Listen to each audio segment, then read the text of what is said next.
Assalamualaikum warahmatullahi wabarakatuh. Selamat pagi. Semangat pagi. Semangat bermain. Berjumpa lagi. Bertemu lagi. Dengan Om Mumun di channel Om Mumun Sharing. Pada kesempatan kali ini, kita akan bermain Candy Crush Saga. Namun sebelum kita lanjut ke video selengkapnya, jangan lupa untuk like, komen, dan share. Bagi yang baru pertama kali berjumpa dengan channel Om Mumun ini, silahkan nyalakan tombol subscribe-nya, serta nyalakan tombol lonceng notifikasinya. Agar tidak ketinggalan video-video menarik dan bermanfaat dari Om Mumun, tonton video ini sampai selesai agar lebih happy. Mari kita saksikan video ini selengkapnya. Tadi aku udah konfirmasi dengan tour leadernya. Rombongan Bapak, tour leader dan mutawifnya masih ada di depan Ka'bah.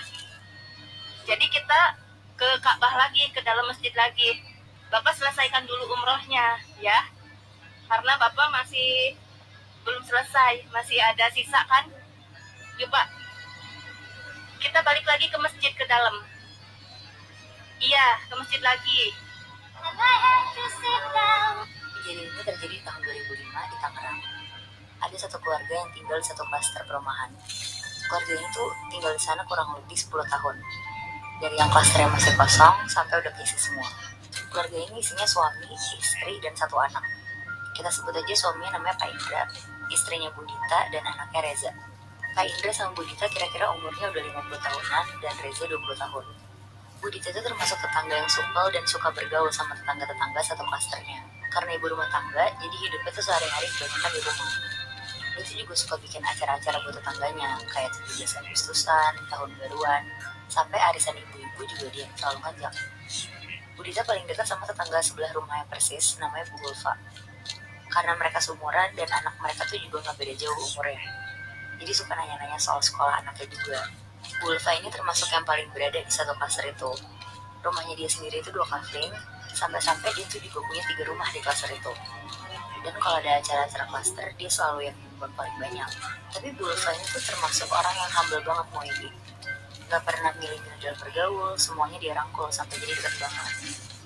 Sampai akhirnya Bu Dita tuh bingung. Kayak udah semingguan dia tuh gak ketemu sama Bu Ulfa. Dia ngeliatin rumahnya dari depan juga kayak gak ada peradaban. Terus Bu Dita ngomong ke suaminya, Pak Indra. Dia bilang, kenapa ya Bu Ulfa udah seminggu ini kok gak kelihatan? Rumahnya juga kelihatan kosong. Terus Pak Indra jawab, ya paling keluar negeri sama keluarganya. Biasanya kan tiap tahun begitu. Ngedenger itu Bu Dita berkeinget juga kalau Bu Ulfa tuh setiap tahun emang pasti keluar negeri sama keluarganya. Tapi yang bikin dia masih mikir tuh, kok tumben gak ngasih tahu, karena biasanya tuh selalu ngomong dulu ke Bu Dita. Tapi Bu Dita akhirnya mikir, ya mungkin dia lupa aja kali ya buat ngasih tahu ke Bu Dita. Ya biasanya ngabarin gitu ya, Benar. harus tahu doang. Nah akhirnya sekitar jam 9 malam, tiba-tiba dia ngetok-ngetok rumah Bu Dita. Pas dibuka sama Bu Dita sendiri, ternyata itu tuh Bu Ulfa. Langsung heboh kan tuh Bu Dita. Terus langsung disuruh masuk juga. Tapi pas disuruh masuk, Bu Ulfa tuh diem aja. Mukanya Bu Ulfa di sini juga nggak kayak biasa. Pucat, rambutnya juga agak berantakan. Karena Bu Dita Bu Ulfa pucat banget, karena sakit. Bu Dita akhirnya bilang, Bu tunggu aku bikinin teh panas ya, ibu masuk sini aja duduk di ruang tamu. Akhirnya Bu Dita cepet-cepet lah bikin teh panas. Dan pas dia balik ke pintunya, Bu Ulfa tuh udah gak ada. Terus malamnya akhirnya dia ceritalah ke Pak Indra. Dia bilang kalau tadi tuh Bu Ulfa mampir, tapi mukanya tuh pucat banget. Dan tiba-tiba Bu Ulfa tuh hilang pas lagi dibikinin teh sama Bu Dita. Tapi suaranya makin kenceng, Bu Dita sama Pak Indra lari ke kamar anaknya. Tapi pas dibuka pintunya, Reza tuh udah tidur. Sumber suara itu bukan dari rumah mereka Muhyiddin, malah dari rumah sebelah, rumahnya Bu Ulfa. Akhirnya jam 11 lebih mereka mutusin tuh buat keluar rumah dan nyoba ngebel rumah Bu Ulfa. Soalnya suara yang mereka dengar udah bukan teriakan sama tangisan lagi, tapi suara minta tolong juga. Mereka ngebel lah ke rumah Bu Ulfa. Sekali dibel gak ada yang keluar, 2 kali pun sama, sampai akhirnya ketiga kali. Yang keluar tuh pembantu sama supir rumahnya. Nanyalah Bu Dita, Mbak, Mas, Bu Ulfa kenapa ya? Kedengeran dari rumah saya ada suara minta tolong. Dan itu suara Bu Ulfa. Tapi pembantu sama supirnya tuh mukanya takut, bahkan diem aja. Pas pelan-pelan diajak ngobrol, akhirnya mereka tuh bilang kalau sebenarnya Bu Ulfa tuh udah seminggu belum pulang ke rumah. Dan suaminya juga nggak selalu ada di rumah dari seminggu lalu. Padahal biasanya selalu pulang malam, tapi kali ini tuh lagi jarang banget pulang. Pulang cuma buat nengokin keadaan anaknya doang. Di situ Bu Dita sama Pak Indra tuh kaget banget, karena baru aja tadi jam 9 malam, Bu Ulfa kan nyamperin ke rumahnya Bu Dita kan. Nggak dengar itu akhirnya Bu Dita sama Pak Indra nggak mau perpanjang obrolan, mereka mutusin lah buat balik ke rumah lagi. Nah besoknya, itu emang ada jadwal arisan sama tetangga-tetangga lainnya. Di momen ini tuh Bu Dita mau mastiin kalau Bu Ulfa tuh sebenarnya ada beneran atau enggak. Karena Bu Ulfa tuh nggak pernah absen di arisan bulanan. Sekitar jam 1 siang, Bu Dita datang ke rumah tetangganya, Bu Rini. Pas datang semuanya udah kumpul, dan pas dilihat sekitar, gak ada tanda-tanda dari Bu Ulfa. Obrolan sepanjang arisan itu juga ada tuh ngebahas tentang Bu Ulfa. Ibu-ibu yang lain tuh ternyata juga penasaran kalau Bu Ulfa tuh kemana. Soalnya tumben banget HP-nya tuh mati, gak bisa dihubungin sama sekali. Tapi di situ Bu Dita tuh milih buat diem aja. Dia juga nggak mau ceritain kejadian yang kemarin dialami itu. Malamnya pas pulang pun, Bu Dita langsung cerita ke Pak Indra. Dia bilang kalau ibu-ibu juga udah pada nyadar kalau Bu Ulfa tuh ngilang. Ya karena mereka berdua juga nggak bisa apa-apa, jadi mereka tuh nunggu info berikutnya. Mereka juga berharap kalau Bu Ulfa tuh nggak kenapa-napa. Sekitar jam 10 malam pas Bu Dita sama Pak Indra udah siap-siap mau ke kamar, tiba-tiba TV di ruang keluarga mereka tuh nyala sendiri. Dan ada suara ketokan pintu depan rumah tuh kenceng banget. Bu Dita lari lah ke depan 214. sedangkan Pak Indra langsung jalan cepet ke pintu rumahnya. Karena Pak Indra tuh sebenarnya agak takut soalnya pagar depan tuh udah digembok. Jadi siapa yang bisa masuk sampai ke depan rumah mereka kan?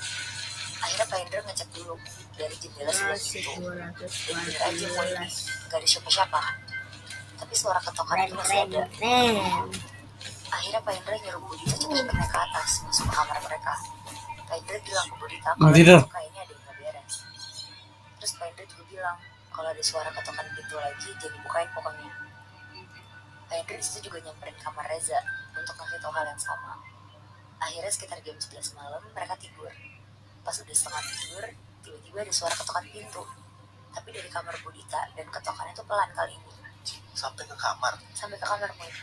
Wow. Karena setelah sadar, Bu Dita yang baru bangun tuh langsung jalan ke pintu buat ngecek. Awalnya dia pikir kalau itu tuh Reza. Sebenarnya itu bukan pintu. Mimik mereka tuh penuh ketakutan gitu loh. Dan tanpa ada perlawanan, mereka tuh langsung bolehin Bu Dita, Pak Indra, RT sama Satpam buat masuk ke dalam rumah. Di dalam rumah Bu Ulfa pada saat itu tuh kosong. Anaknya Bu Ulfa di situ tuh juga lagi nginep di rumah temennya, karena orang tuanya juga nggak pulang. Jadi kenapa pembantu sama supir langsung izinin masuk tuh? Karena sebenarnya Bu di sini buat ini. Setiap malam mereka tuh dengar dari kamar Bu Ulfa ada suara teriakan, nangis dan juga minta tolong. Tapi karena mereka tahu Bu Ulfa nggak di rumah, mereka tuh nggak berani naik ke kamarnya yang ada di lantai 3. Akhirnya mereka rame-rame naik ke kamar Bu Ulfa dan sesuai dugaan, kamarnya tuh dikunci. Karena ada satpam sama RT, jadi akhirnya mereka dobrak paksa lah pintunya. Dan pas didobrak, di dalam tuh banyak banget darah di lantai, di kasur. Terus baunya tuh juga bau anjir banget kamarnya. Akhirnya rumah Bu Ulfa di situ dijadiin TKP. Terus supir sama pembantunya juga buat sementara dipulangin dulu, karena suaminya ini tuh nggak tahu di mana dan nggak ada yang bisa ngubungin juga. Nah seminggu kemudian, jasadnya Bu Ulfa tuh ketemu di semak-semak rumah kosong yang jaraknya 5 kilo dari klaster itu. Wah anjir. Dan ternyata Moibi, katanya Bu Ulfa ini tuh dibunuh dengan sadis sama suaminya. Dan ternyata pakai pesugihan. Jadi Bu Ulfa Tidur. Anjir. Berarti selama ini Bu Ulfa hilang bukan karena pornografi, tapi karena meninggal. Iya bener Moibi. Wow. Terus sampai sekarang suami gimana kan? Setahu gue sih sampai sekarang masih dicari nih sama suaminya. Karena katanya suami tuh pindah-pindah mulu. Berarti si arwahnya Bu Ulfa masih gentayangan dan mengganggu tetangga-tetangga. Belum banyak yang tahu, Udah tuh begitu deh. belum banyak yang tahu. Ternyata Kopi Koto punya agen loh guys.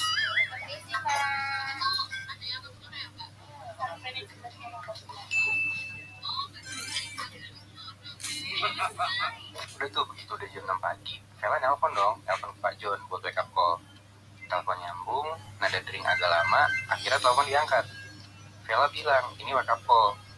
Tapi dari seberang sana, dari teleponnya Pak John, si Pak John ini malah marah-marah karena dia marah si supervisornya. Nah, Vela tuh melapor masalah yang barusan kejadian sama dia. Vela bilang kayak, ya dia minta maaf segala macem, kayak, ya gue kan nggak tahu mbak, gue nggak tahu kenapa tiba-tiba ada sticky notes, padahal gue sendirian. Sampai Villa tuh kayak sumpah demi Tuhan kayak ya gue nggak tahu ini siapa, bu kok jadi kesana kayak gue salah gitu loh. Nah di situ Mbak Ririn nanya, beneran ada yang nulis sticky notes? Si Villa jawab, iya mbak beneran, sumpah gue nggak bohong sama lu. Mbak Ririn cuma diem sebentar terus bilang, iya Villa, gue percaya sama lo. Karena dalam hati ya Mbak Ririn percaya ini tuh masih ada hubungannya sama yang Erik kemarin. Nah malam besoknya Erik udah balik lagi nih.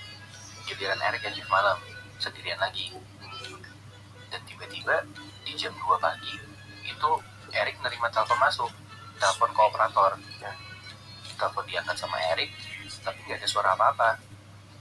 Oh mungkin orang salah gitu kan. Telepon ditutup, gak lama dari situ bunyi lagi tuh telepon. Diangkat lagi, tetap nggak ada suara apa-apa. Ditutup tuh teleponnya lagi. Tuh udah mulai kesel tuh si Erik, kayak ini kayak orang iseng nih gitu kan. Nah gak lama setelah itu buat yang ketiga kalinya telepon bunyi lagi, diangkat sama Erik.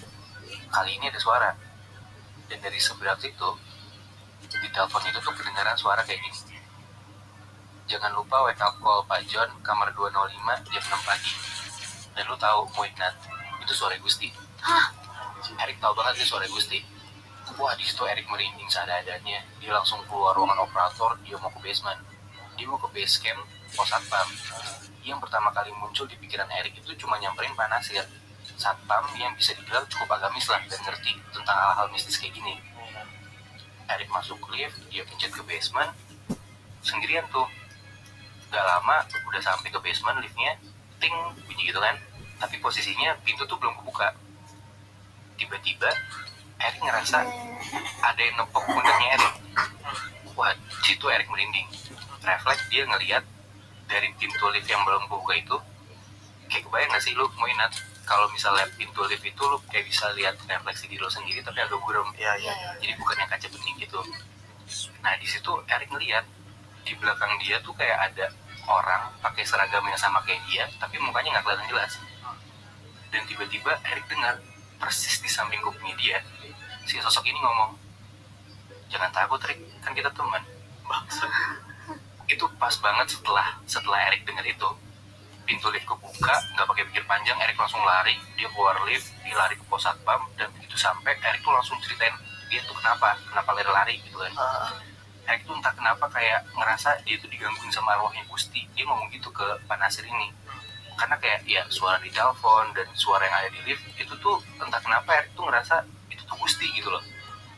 Akhirnya setelah dengar cerita itu, si Pak Nasir coba buat sholat di ruang operator. Dia coba komunikasi ke arwahnya si Gusti ini, minta buat ya tolong jangan diganggu tempat kerjanya dan sekalian nemenin Erik di ruangan operator itu sepanjang shift malamnya selesai.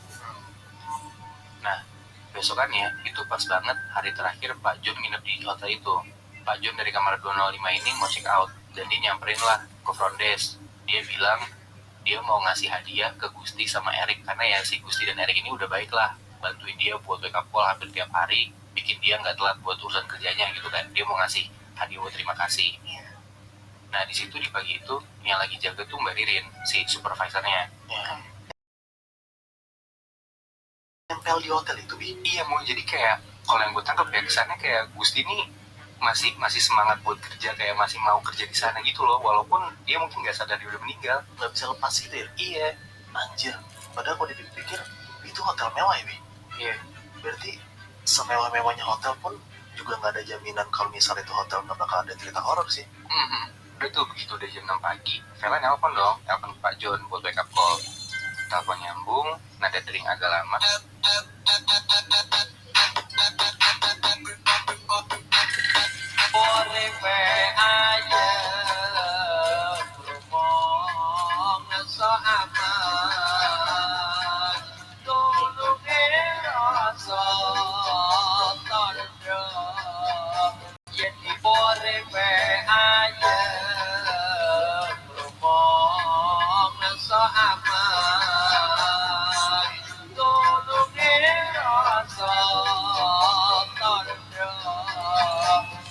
Bore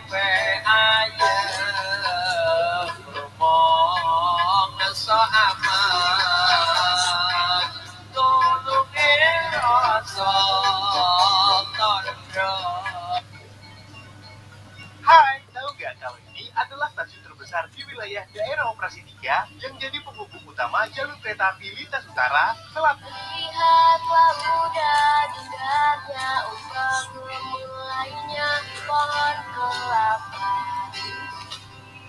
Para gadis yang mulai menariki bata.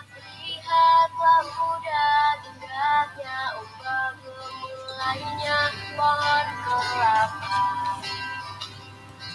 Para gadis yang mulai menariki bata. Lihatlah muda indahnya umpah mulainya pohon kelapa.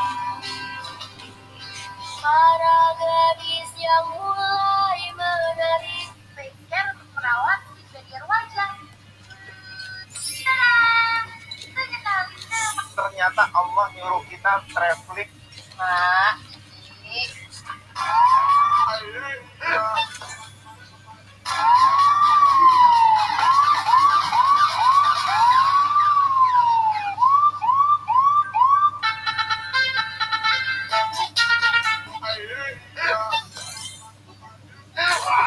Saat tamu datang ke rumah, buahnya dipotong seperti ini akan membuat para tamu Anda terkejut. Semangka,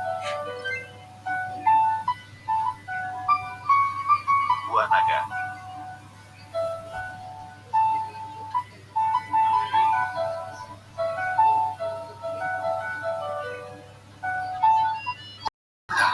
dijilat dan dicelupin.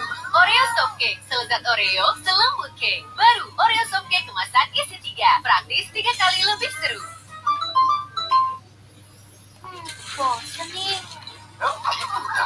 Dijilat dan dicelupin. Oreo Soft Cake, selezat Oreo, selembut cake. Baru Oreo.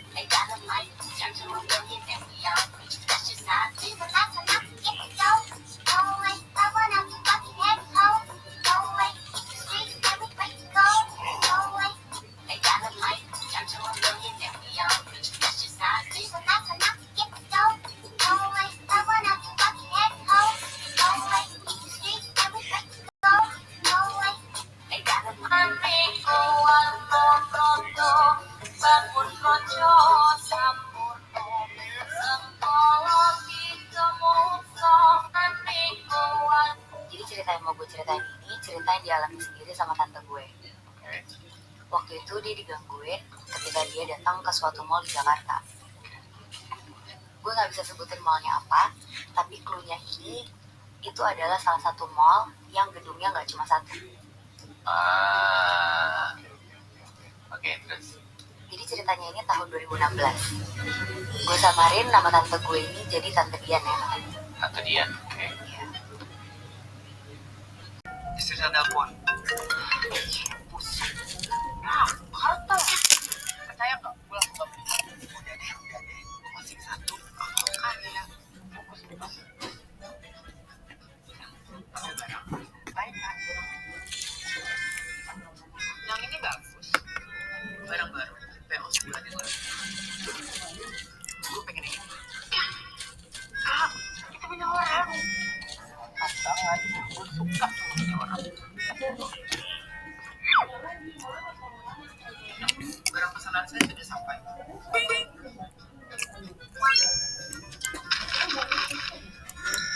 Sudah, silakan Pak Kamil. Gue juga mau yang gini. Harga dong. 3 kali lipat, 4 kali lipat, 5 kali lipat. Iya. Terima kasih Kak. Saya request sudah telepon.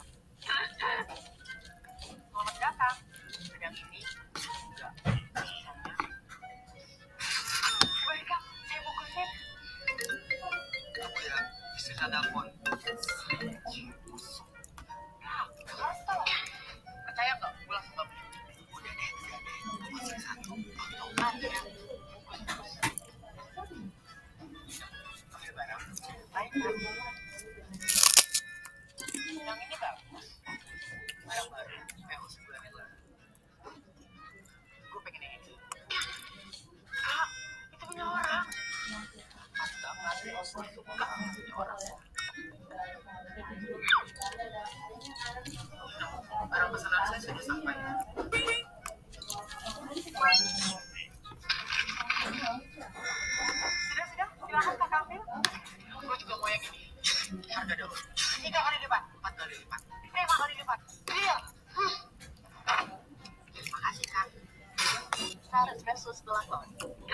alamat terus semua orang tuh beda-beda.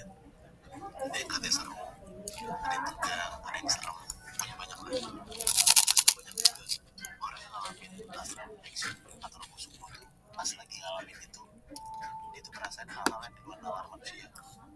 Dia bisa ngeliat badannya sendiri, bisa ngeliat makhluk halus kayak yang tadi cerita lu itu, Bi. Berarti kayak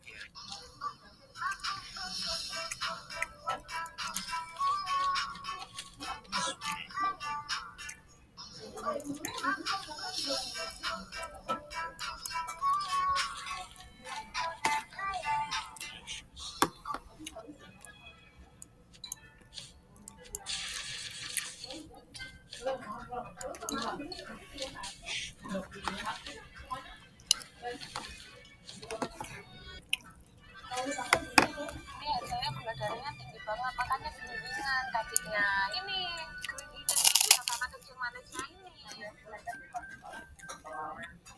Nah itu nggak boleh ya, harus pakai sendal terus sebelum kampus swasta dulu sebelum. Ini hasilnya gula darahnya tinggi banget, makanya gelindingan kakinya. Ini gelindingannya itu ya karena kencing manisnya ini. Nah itu nggak boleh ya, harus pakai sendal terus tiap hari, dimanapun harus pakai sendal, ya. Nanti jenengan itu takutnya kakinya itu loh, jenengan bisa nggak kerasa, kena paku aja nggak kerasa gitu loh, kena paku aja nggak kerasa, hati-hati ini, ya. Ini saya kasih obat ya, nanti tiap bulan kontrol dulu, ya. Ini hasilnya gula darahnya tinggi banget, makanya gelindingan kakinya. Ini gelindingannya itu ya kampus swasta terbaik nih. Dulu sebelum syuting sama Monty, gue pakai sendal jepit aja harus yang ada wedges. Kalau semua pada nonton film dangdut yang sama. Halo guys, aku sebenarnya kadang bingung banget deh, pacar aku tuh suka banget.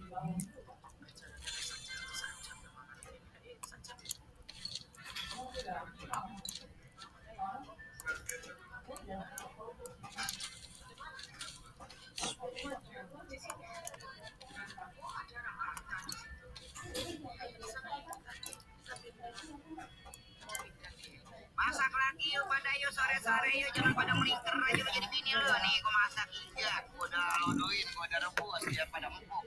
Ada santan padi juga, ada lada. Nah ini ada daun bawang.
Apa sih yang dimaksud gula yang bagus untuk jualan es teh? Yuk kita bahas. Kalau kita bicara jualan es teh pada umumnya, saya langsung mengerucut pada dua jenis gula aja, gula pasir atau gula cair. Pastinya untuk teman-teman yang jualan es teh ingin dapat gula yang terbaik dan stabil secara manisnya. Untuk itu saya mau beri perbedaan antara gula yang warnanya kuning maupun yang warnanya putih. Contoh pada merek gulaku. Gulaku yang berwarna hijau dengan gulaku yang berwarna kuning itu bedanya cukup jelas. Untuk yang warnanya kuning kemasannya dia tidak mengalami yang namanya proses penyulingan. Tapi untuk yang hijau dia mengalami proses penyulingan gula sehingga lebih premium. Tapi untuk keunggulan yang kuning itu lebih manis daripada yang hijau. Jadi menurut saya lebih baik teman-teman menggunakan gulaku kemasan kuning atau merek lain seperti Rose Brand yang berwarna kuning. Kali ini saya tidak pernah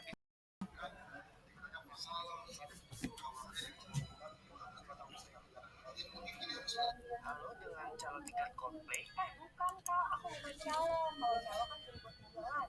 Oh, kalau kakak, Aku cuma beli tiket tapi kelebihan. kelebihan berapa? 40. Banyak juga ya. Gak sengaja.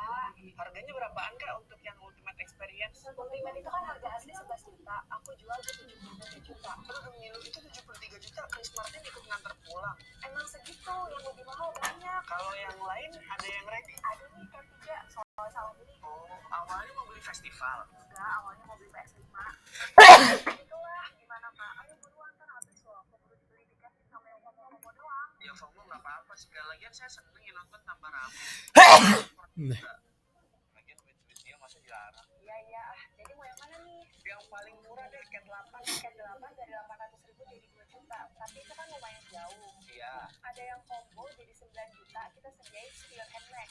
Biar nggak pegal noleh, gimana? Kalau gitu saya ambil Cat 8 yang 2 juta aja. Oke, transfer dulu ya kak, biar cepet aku urus daripada keduluan. Aman pokoknya. Oke, langsung saya transfer.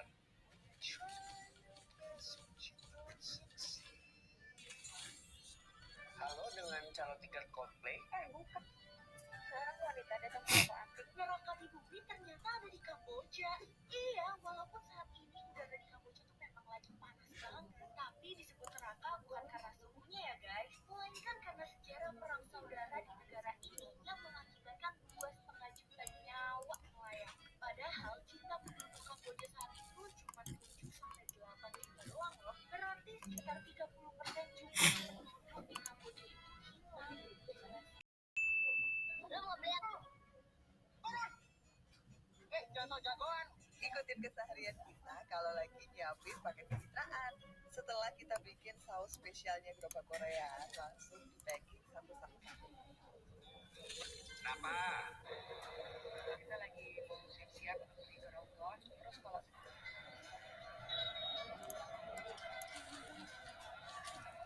Inilah negara bebas visa. Inilah negara bebas visa untuk paspor Indonesia, Brunei Darussalam, Malaysia, Filipina, Kamboja, Myanmar.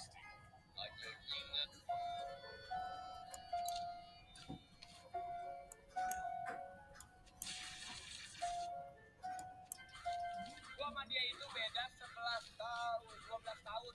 Iya. Aku 75, 11 tahun. Gua 87, 12 tahun. Berapa 75? Iya. Mamaku 73. Anggap aku mamamu, Putri.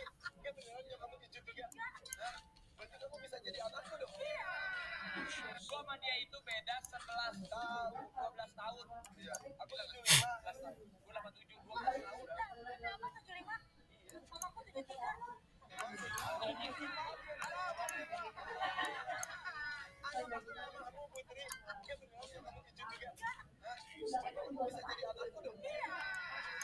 Gua sama dia itu beda 11 tahun, 12 tahun. Iya. Aku 75, 11 tahun. Gua 87, 12 tahun. Berapa 75? Mamaku 73.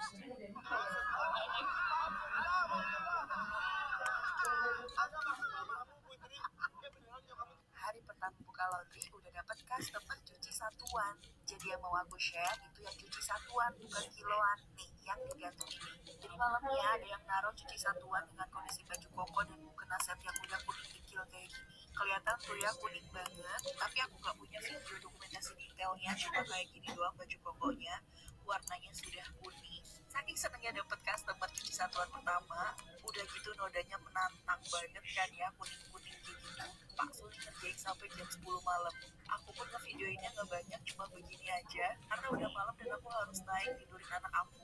Dan besok paginya aku lihat di kerajaan ini udah pada kering dan rasa amazed banget sama kerjaan Pak Su. Baju koko yang semalam penuh noda dan juga warnanya kuning, ini warnanya udah putih banget dan nodanya tuh udah pada hilang, terutama yang di kerah ini. Dan lebih amazed lagi sama mukenanya. Ya Perbedaan cara baca presenter versus konten creator. Kembali lagi bersama saya Stephanie Depestan di segmen Makan Mangga Muda. Nah ini nih mangganya. Terima kasih telah menyaksikan video Om Mumun bermain Candy Crush Saga. Sekali lagi jangan lupa like, komen, dan subscribe-nya. Terima kasih dan sampai jumpa di next video. Wassalamualaikum warahmatullahi wabarakatuh.